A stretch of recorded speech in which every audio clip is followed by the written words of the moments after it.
Today, Americans celebrated Thanksgiving. The origins of this holiday dates back to the early settlers of this country who were accustomed to give thanks to God for different blessings in their lives. The concept of giving thanks is surely a good Jewish value.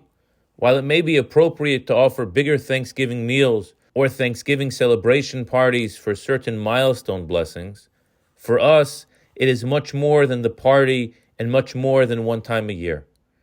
Last night, we all went to sleep. Certain things we take for granted. Chief among them is life itself. But Judaism directs us differently. The moment we wake up in the morning, before we engage with anyone else or anything, we say thank you for life. We have a Thanksgiving moment every morning. The words are Modeh ani lefanecha, melech chai v'kayam, shehechazarta bi nishmasi, bechemla, rabba emunasecha. I give thanks before you, King, living and eternal. For you have returned within me my soul with compassion. Abundant is your faithfulness. Everyone recognizes that it is best to be a giver. What we don't always recognize is that giving thanks to someone makes us a giver too. It's a good feeling. If the moment we wake up, we start our day with a Thanksgiving prayer of Modeh ani, that is a powerful way to start off our day. It sets us straight on the path of becoming givers. In this week's Parasha, we learn how Joseph was sold as a slave to an Egyptian named Potiphar. The verses tell us that his master Potiphar saw that God was with Joseph, and everything Joseph did was blessed. So Potiphar made him in charge of his household. Joseph, the slave, was entrusted with full trust over his master's home. The commentaries ask, what does it mean that Potiphar saw that God was with Joseph? What exactly did Potiphar see? And they explain, Shem Shamayim Shogor Bepiv.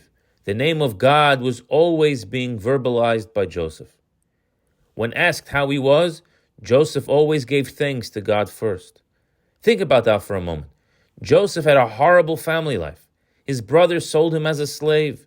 He had all the reasons in the world to be sad, to be mad, to hold a grudge, to be bitter, to complain, to be cynical. Yet despite all of that, he was constantly invoking and thanking Almighty God for the blessings. Potiphar was so impressed by this, such language was a breath of fresh air. This was a difference maker for him. Almighty God also appreciated it, and therefore blessed him with special success. We too should emulate Joseph's behaviors and constantly verbalize our thank you to Hashem. In addition to being a source of impressive positive energy, it also sets us up for special blessings of success. Unfortunately, I know too many people who could be labeled as whiners. Despite all of the good in their lives, they seem to always have something negative to say. When you are at the dinner table with them, or they call you to say hi, within a short time, they're unloading negative energy and complaining about so many things. When I question them as to why they are so full of complaints, when as far as I can see they're so blessed and should be proudly sharing some good news, they pause for a moment and they say, Rabbi, I'm really a positive person, and really these are very petty issues for me. It's just that you asked how I'm doing, and these are the things that come to mind. Friends, sometimes we're so deep into it, it becomes second nature and we don't even realize what we're saying. If we are to learn from Thanksgiving, if we are to learn from Joseph, if we are to learn from our truthful selves, we must constantly verbalize our thanks to others. Don't take anything for granted and even give thanks for the seemingly smaller things of life. That then creates a positive energy that emanates from us. It's an energy of freshness. It's an energy people crave.